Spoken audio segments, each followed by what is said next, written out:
What if I told you that one of the greatest rappers of all time was not just building a legacy with music, but was planning to build an entire city? A city for 500,000 people, designed in his own image. It sounds like something out of a science fiction movie, but what if it was closer to reality than we think? Today, we're diving deep into the wild, ambitious, and frankly, incredible concept of Eminem City. Now, before you start packing your bags for Shettyville, let's be clear. As of right now, there are no official blueprints or groundbreaking ceremonies. This is a thought experiment, a what-if scenario that explores the immense influence and vision of an artist like Eminem. But stick with me, because when you look at the clues, the themes in his music, and his connection to his hometown, the idea of an Eminem-inspired metropolis isn't as far-fetched as it sounds. It's a fascinating look at what happens when art, ambition, and urban planning collide. So, what would a city built by Marshall Mathers actually look like? Let's call it Revival,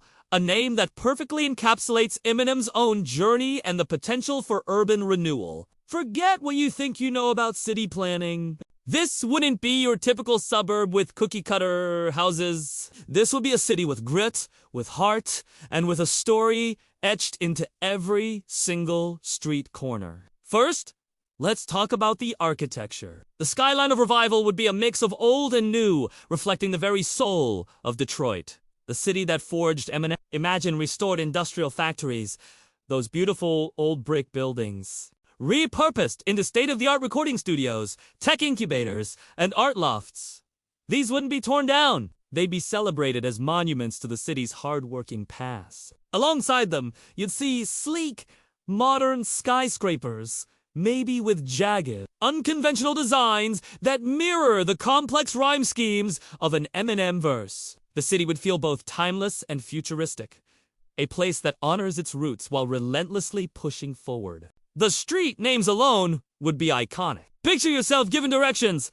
Yeah, just take a left on 8 Mile Road. Go past Mom's Spaghetti Square, and my place is right on Louisville Avenue. Every part of the city would be an Easter egg for fans, a tribute to the lyrics and stories that have defined a generation. It's not just about naming things. It's about embedding the narrative of struggle, perseverance, and ultimate triumph into the very fabric of the city. But Revival would be more than just a fan tribute. It would be a city built on the principles Eminem champions in his music: hard work, second chances, and raw, unfiltered expression.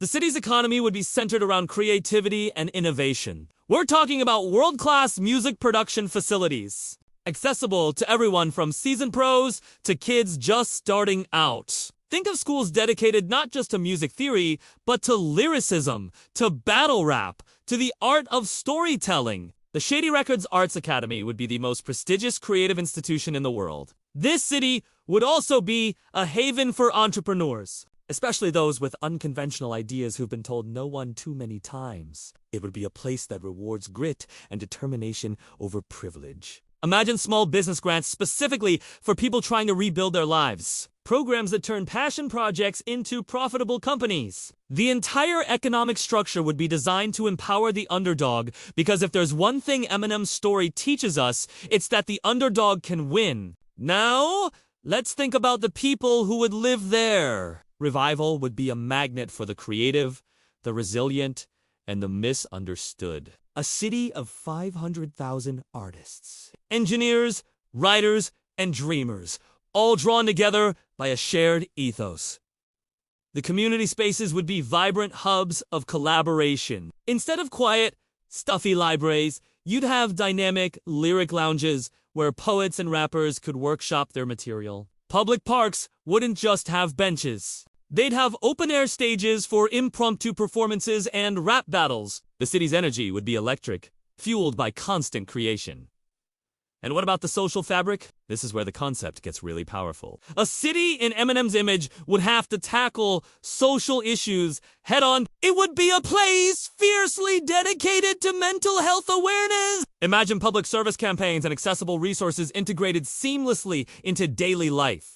The city's healthcare system would prioritize mental well-being just as much as physical health, destigmatizing the struggles that Eminem has so bravely shared in his own music. It would be a city that tells you it's okay not to be okay, and then gives you the tools to get better. Furthermore, Revival would be built on a foundation of true equality and justice. It would be a city that confronts its own flaws, a place where difficult conversations are encouraged, not silenced. The community would be built on respect, where your background doesn't determine your future. This isn't a utopia where problems disappear, but a real city where people are committed to solving them together, inspired by an artist who has never shied away from speaking truth to power. Of course, a project of this magnitude would face incredible challenges. The logistics, the cost, the politics, it's a monumental undertaking. Critics would call it a vanity project, a bizarre fantasy. They'd question if a city could truly be built around the identity of a single artist.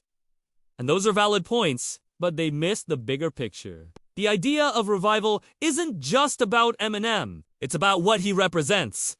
The power of a voice to create change. It's a metaphor for rebuilding, not just cities, but lives. It's about taking the broken pieces of the past and building something new, something stronger, something authentic. Whether it's a physical city or a community of fans inspired by his message, the core idea remains the same. Create a space where everyone has a shot, where your voice matters, and where you can stand up, no matter how many times you've been knocked down. So, while we may never get to live in a real-life city designed by Slim Shady, the concept itself is a powerful testament to his impact. He hasn't just sold records. He's built a world with his words. He's created a space for millions who felt voiceless. And in a way, that community, that shared sense of understanding and resilience, is a city in itself. A city without borders, with a population of millions, all living in the world that Eminem built. What do you think? What would you add to Eminem City? Let me know your ideas down in the comments. I'd love to hear what features you think would be essential. Thanks for watching, and if you enjoyed this deep dive, make sure to hit that like button and subscribe for more content just like this. See you in the next one.